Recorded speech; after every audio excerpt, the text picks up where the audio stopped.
But when Black Americans talk about anti-Blackness, all of a sudden it's the unicorn, and it's those people who are woke. So I'm hoping to be able to call that out. Vivek seems to only be willing now to call it out because of the rise of anti-Indian directed against. Yes. But I'm glad to see is worse.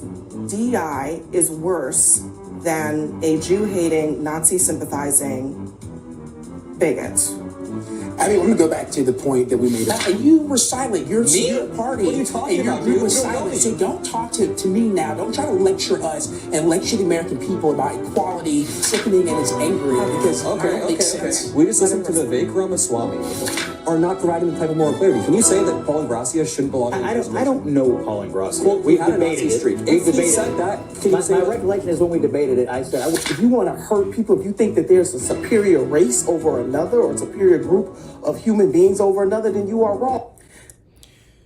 Guys, this panel right here has Hate the Face Scott Jennings, the Black Mr. Potato Head, my guy Adam, and the great Nina Turner. So we'll talk about it on the other side. Tonight, Charlie Kirk's widow is throwing her support behind JD Vance in 2028. We are going to get my husband's friend, JD Vance, elected for 48 in the most resounding way possible. Vance, when he took center stage at the TPUSA annual conference last night, he made an appeal to young conservatives to come together, even as those cracks that we've been discussing have begun to show in MAGA world. And when I say that I'm going to fight alongside of you, I mean all of you, each and every one. President Trump did not build the greatest coalition in politics by running his supporters through endless, self-defeating purity tests.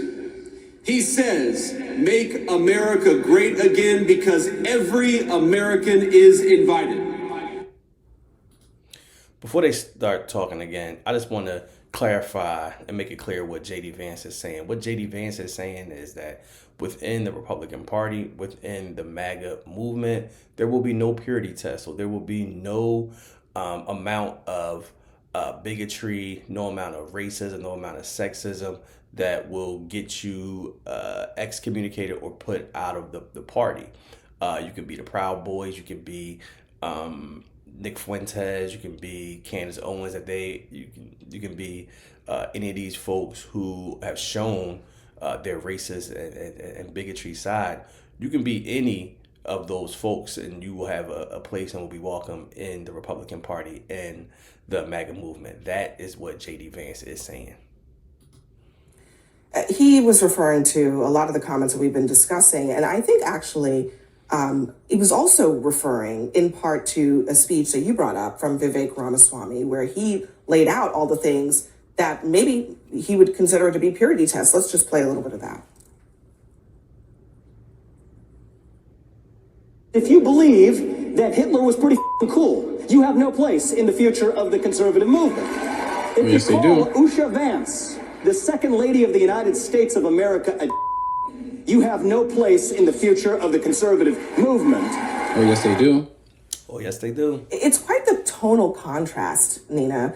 I mean, Vance had a mission that last night when he came out. He was basically going to say, I don't want anybody to think that they're not part of this movement because he thinks that's how Trump built it.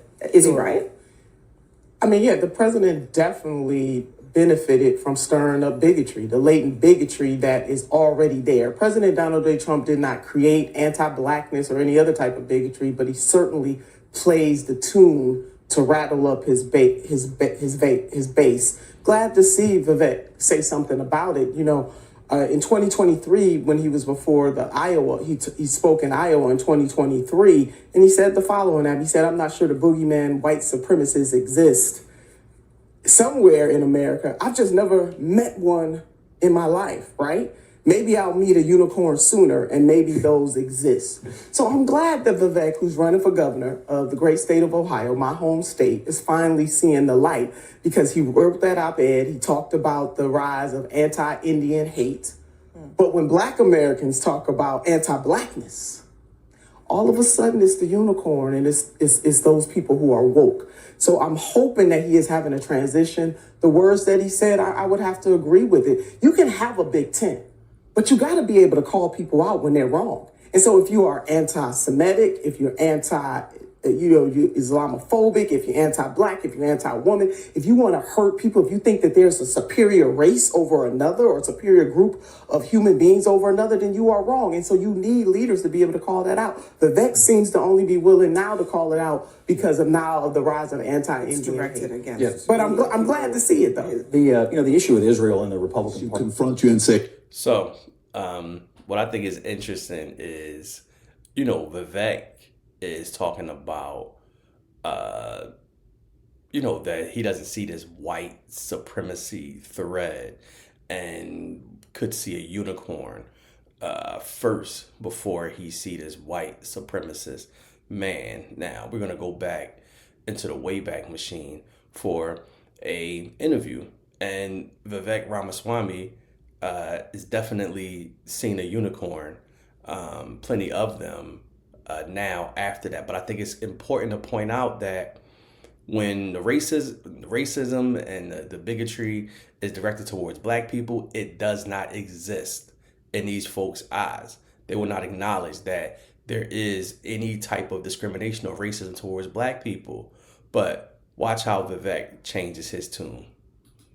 I would totally support you, but you're too brown for me. Did anyone say? So I had any of those for religion.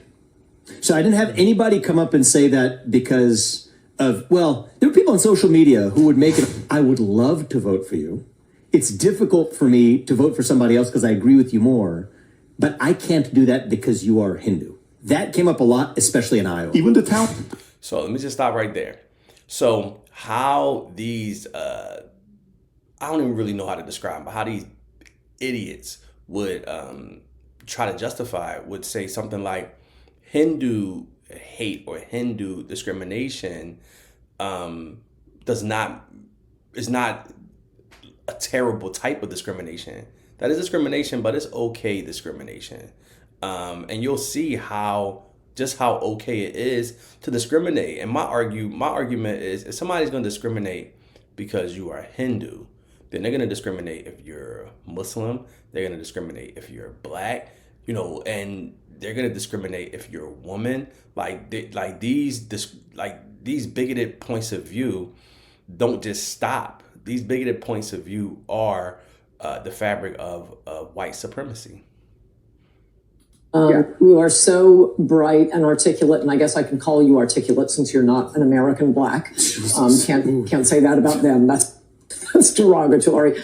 And that was a great opening segment. Lots of things to talk about there. Oh, and I agreed with many, many things you said during, in fact, probably more than most other candidates when you were running for president. But I still would not have voted for you because you're an Indian. We'll get back to that. So, Vivek, have you seen your unicorn yet? Vivek, does your party denounce these bigoted points of view? Did you denounce her, who said it to your face that she would not vote for you because you're an Indian? What do you think? How do you think they feel about black people? She won't even vote for you, and you are, I think, a billionaire Indian. Guess what? You ain't white, and you never will be. And that's something that hopefully you at some point realize. And unapologetically pro-Israel, and he's very popular there, and the Jewish people in Israel appreciate him very much. And so as it relates... Shut up, Scott. But what I want to say about what Scott just said is he just said that Trump is unapologetically pro-Israel, right? And I just want to kind of point out just a hypocrisy, because there's so much of this hate and vitriol towards Kamala Harris for the Biden administration stance on Israel and weapons and this and that. And Trump can be, unapologetically supporting Israel and does not get a fraction of the criticism that Kamala Harris through the Biden campaign and, some of her other statements. But the fact that people, gloss over that Trump is no different or better with the Israel question than anyone else. But it was so much vitriol pointed towards Kamala Harris because of her air quote pro-Israel stance. But Trump doesn't get that same type of vitriol. And what's even more shocking to me is that, Trump is attempting to shut down institutions and making them change policy to appear even more pro-Israel. And the fact that he hasn't received any backlash from that is just absolutely ridiculous. But you can take one guess on why that is so. His leadership, he's been unequivocal. This connection between Vance and Charlie Kirk is interesting. Charlie Kirk very much supported JD Vance, helped him get elected to the Senate. His wife has come out and endorsed him for president. If I may, just read a couple of comments. Charlie Kirk said he would, quote, never build a big tent with Nick Fuentes. I don't align with Jew haters. Sorry, I'm not going to put up with Jew hatred in the conservative movement in America. And Erika Kirk said, what healing factor comes out of hating Jewish people? Nothing. Charlie always would say very clearly, Jew hate was brain rot.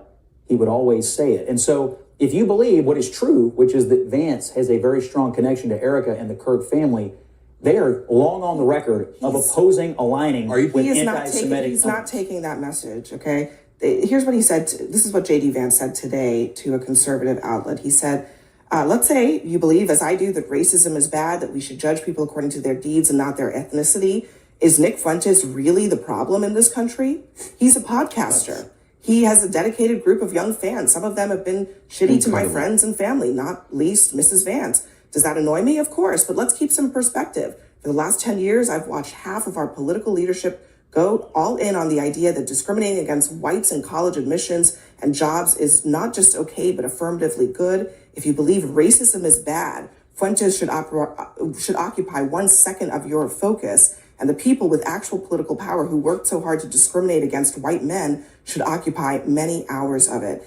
Tim, I'm curious. JD Vance is going full-blown white supremacy, full-blown white grievance, full-blown your focus should not be on anyone that is a hater of Jews and anyone else, that your focus should be on the discrimination that white men have been getting in this country. How ridiculous that sounds, that we should be focusing all of our attention on how white men have been wronged in this country. This is just absolutely ridiculous. Do you think that is, he's basically saying affirmative action is worse, DEI is worse than a Jew-hating, Nazi-sympathizing bigot. I'm going to go back to the point that we made earlier, that I just want stated very clearly. There is no place for any of these people who hate anyone for the color of their skin or who they choose to love or who they choose to worship in the Republican Party or in the conservative movement. That it's no place, but it's clearly a place. They clearly embrace that. They clearly do not denounce that. It's clearly a place. What are you talking about? Very clear. I want to go to a point that Nina said earlier. The fact of the matter is that we're not. What about JD Vance and his leadership? If he is going to be taking the mantle of President Trump and leading the party, taking the mantle of Charlie Kirk, is this the brand of leadership? What I just described there, those were his JD words. Vance. To your point, JD Vance has not only lived a life but is led in a career that condemns these things. You're talking about someone wait a second, let me finish. You're talking about someone who's a United States Marine, who served with people from all walks of life across the country and served in combat in this country. So this idea that the vice president all of a sudden doesn't believe these words, you're talking about someone who comes from nothing and built themselves up to... How ridiculous does this guy, Tim Parrish, sound? He's saying that because he served in the military and he served with different people from different walks of life, that by default means that he doesn't believe those words, or means that he can't possibly be racist, can't possibly discriminate, can't possibly have bias. It's a ridiculous stretch. Your military service has nothing to do with your ideology. You serve the military for your own reason that supersedes your overall worldview and ideology. I mean, the military has said pretty clearly that in the past that they've had to root out people in the military that are discriminatory, that are racist, that are bigots. So come on, knock it off. The vice president. I don't want us to get distracted. Hold on a The second. vice president I don't want us to doesn't get just distracted. believe these words. He's lived them. what Served words? his uniform on those words. So don't give me this idea that the vice president uniform doesn't believe that we shouldn't have a country where everybody's welcome. You heard him say it on there. And don't give me I'm this, not saying he this, doesn't this believe drama it. about Twitter. He's The not other being point clear I'll make about it. is you talked about how we weren't applying this properly across the board when it was dead silent.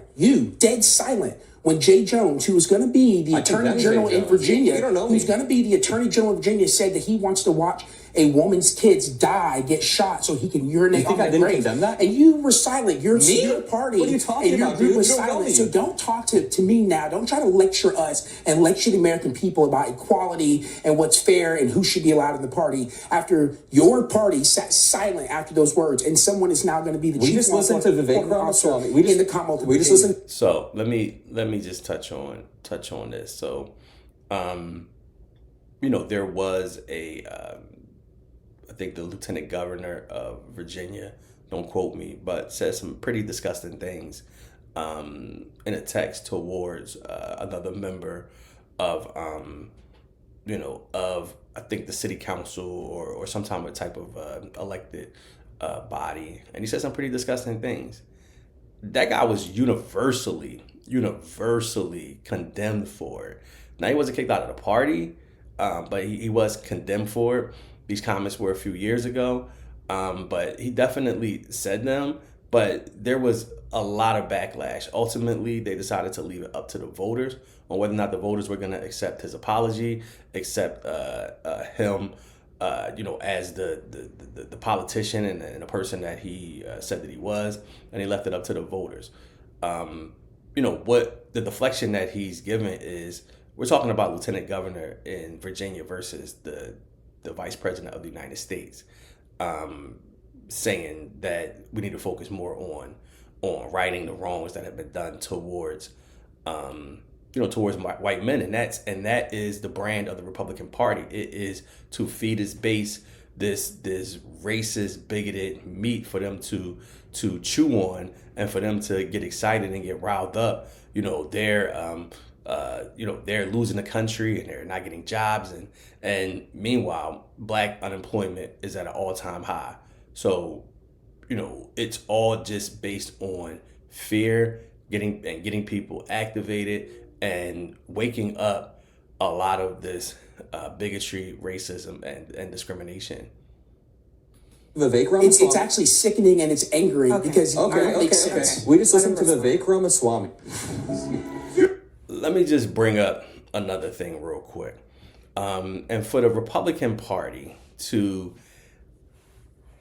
almost do a Mandela effect and try to make it appear that they are, trying to protect Jews, and they are trying to protect bigots. And you don't even really have to go that far back to see some of the Republican Party here chanting these words that we all know and heard.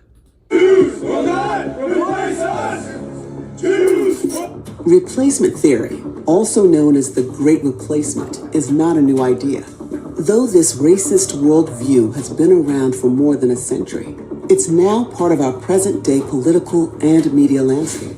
With a lot of... But you know what? It's good people on both sides. Moral clarity.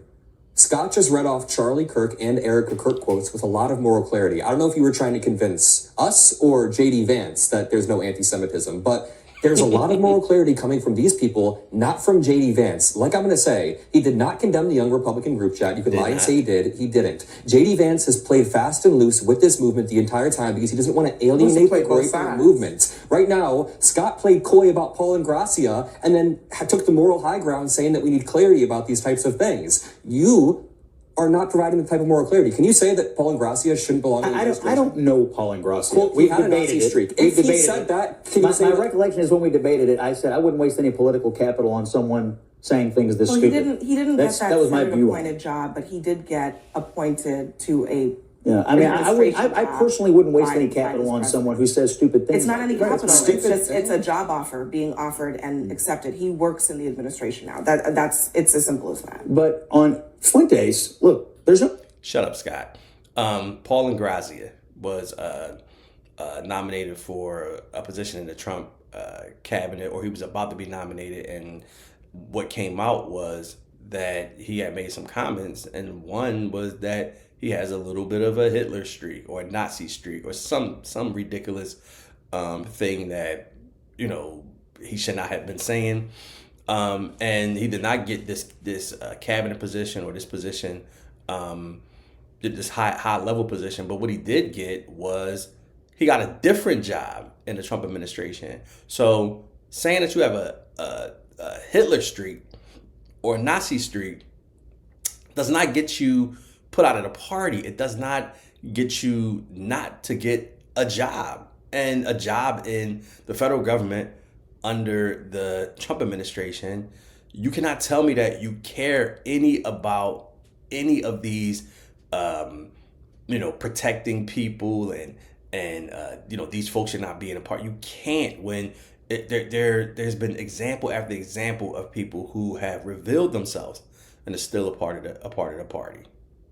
Future in this. I'm sorry. Like, there's no future. Right. What's your advice? I mean, but what's your advice to JD Vance? I mean, he is basically trying to argue that that even using his breath to condemn Nick Fuentes is not worth it because there are other things more important. Like, well, he's trying to minimize Fuentes. He's trying to say this is you're allowing people to build this person up into something bigger than they are. And that maybe that's right from his station. From my station, I have no trouble condemning it. I think it is crazy for anybody to be dealing with Nick Fuentes in any way, shape, or form. He's playing both sides. But I'm just a commentator. For electoral purposes. Well, we'll see how well that works out as this. So yeah, I wanted to kind of just touch on this panel and give you an idea of what we're dealing with the Republican Party. Republican Party, and especially MAGA, wants you not to believe your own eyes. Not to just go, not even back in history. We're talking about a couple of years ago to see what the party really stands for. And, they can say all they want about these people not having a place in a party, but they clearly do. They clearly do. Bigots have a clear place in the Republican Party. Racists do. Anti-Semitic. When we want to talk about Jewish space lasers, always bringing up George Soros, who's a Jew, DEI being a dog whistle for black, the derogatory things about black and brown countries. I mean, I can go on and on and on, but it's just almost laughable how they try to make it appear that it's one way, but it's clearly another. So I just wanted to leave that with you guys. Don't forget to subscribe. Don't forget to like this video. Share it if you can. Hit the notification bell, and I'll catch you on the other side. Peace.